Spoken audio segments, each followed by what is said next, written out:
एक दिन मीरा कहती है, कार्तिक, बच्चों के स्कूल में एनुअल फंक्शन के लिए 2000 जमा करने पड़ेंगे।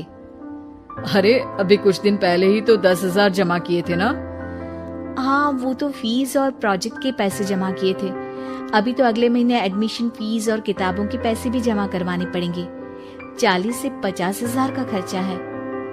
मीरा, इतनी तो सैलरी भी नहीं है मेरी, ऐसे कैसे काम चलेगा? तो मैं क्या करूं? बच्चे को सरकारी स्कूल में डाल दूं? मीरा, तुम जानती हो ना, मैं मुश्किल से 35 से 40,000 ही कमा पाता हूँ। इस घर के खर्चे दिन ब दिन बढ़ते जा रहे हैं, थोड़ा कंट्रोल करो ना। क्या खाना और कपड़े पहनना भी बंद कर दूं? मैं ऐसा नहीं कह रहा हूँ मीरा। तुम जानती हो राधा का भी पोस्ट ग्रेजुएशन पूरा होने वाला है। घर के खर्चों के साथ उसकी शादी की जिम्मेदारी भी उठानी है। मेरे बच्चों की पढ़ाई से ज्यादा इम्पोर्टेंट राधा की शादी है, तो करो जो मन में आए। मैं बोझ लगती हूँ तो मैं बच्चों के साथ अपने मायके चली जाती हूँ। तुम्हारी सारी मुसीबतें ही खत्म हो जाएगी। मीरा, मुझसे बहस मत करो। सुबह सुबह ऑफिस जाने के टाइम पर ही कलेश करके दिन मत खराब करो। इतना बोलकर कार्तिक वहां से चला जाता है। तभी, कार्तिक बेटा, ऑफिस जा रहे हो? मेरी दवाइयाँ लेते आना। और बेटा, बिजली का भी बिल 2 महीने से जमा नहीं हुआ, इसे भी आज जमा करवा देना। जी पिताजी, लाइए बिजली का बिल। 4,600 रुपए बिजली का बिल आया है। माँ, मीरा, राधा, कितना ज्यादा बिल आया है। भैया, ये 2 महीने का बिल है और मैं तो सिर्फ फोन चार्ज करती हूँ। अरे बेटा, मैं तो गीजर से पानी गर्म करने के अलावा मेरे कमरे में एक पंखा और एक लाइट ही तो जलते हैं। मीरा, तो फिर इतना बिल कैसे आया? हाँ, सारा इल्जाम मेरे पर ही लगा दो ना।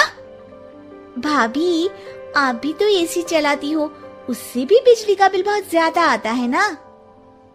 एसी मेरे मायके से आई है और वो भी अब सबकी आंखों में खटकने लगी है।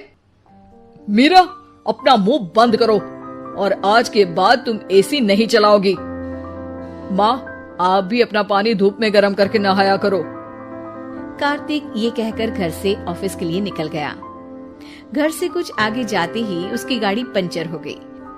कार्तिक को पंचर बनवाकर ऑफिस पहुंचने में लेट हो गया।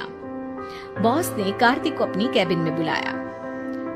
मे आई कम इन सर? कम इन। बहुत लेट हो तुम। सॉरी सर, कुछ प्रॉब्लम्स की वजह से लेट हो गया। मुझे कुछ नहीं सुनना। तुम्हारा टारगेट कंप्लीट हुआ? नो सर, अभी बाकी है। क्यों?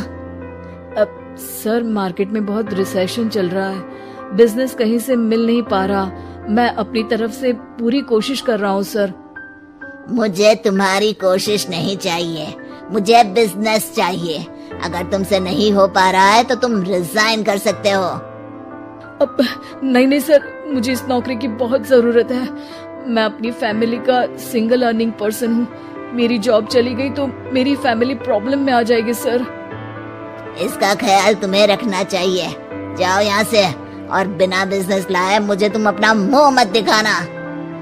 कार्तिक बिजनेस की तलाश में इधर से उधर कड़ी धूप में सारा दिन भटकता रहता है और थका हारा जब शाम को घर आया। बेटा, मेरी दवाई ले आए और बिजली का बिल भर दिया। अब दवाई लाना भूल गया पिताजी, और बिजली का बिल जल्दी भर दूंगा। पर बेटा, याद से भर देना, वरना बिजली वाले बिजली काट कर चले जाएंगे। लीजिए पानी। बच्चों के एनुअल फंक्शन के लिए स्कूल में जमा करने वाले पैसे लेकर आए? अभी सैलरी नहीं आई है मेरा, और अकाउंट में ज्यादा पैसे भी नहीं बचे हैं। तो क्या बच्चों को स्कूल भेजना बंद कर दूं? बच्चे अगर इस साल एनुअल फंक्शन नहीं अटेंड करेंगे तो कोई पहाड़ नहीं टूट पड़ेगा। और अब तुम मेरा दिमाग खाना बंद करो। अरे, आप मुझ पर क्यों चिल्ला रहे हैं? कार्तिक गुस्से में घर से बाहर चला जाता है। अब मीरा रोने लगती है। भाभी, आप रोइए मत, टेंशन लेने से कुछ नहीं होगा। पर राधा, घर के भी खर्चे हैं। कार्तिक के गुस्सा करने से घर के खर्चे नहीं पूरे होंगे। पर मीरा बेटा, लड़ाई करने से भी कोई समाधान नहीं मिलेगा, उल्टा घर का माहौल ही खराब होगा।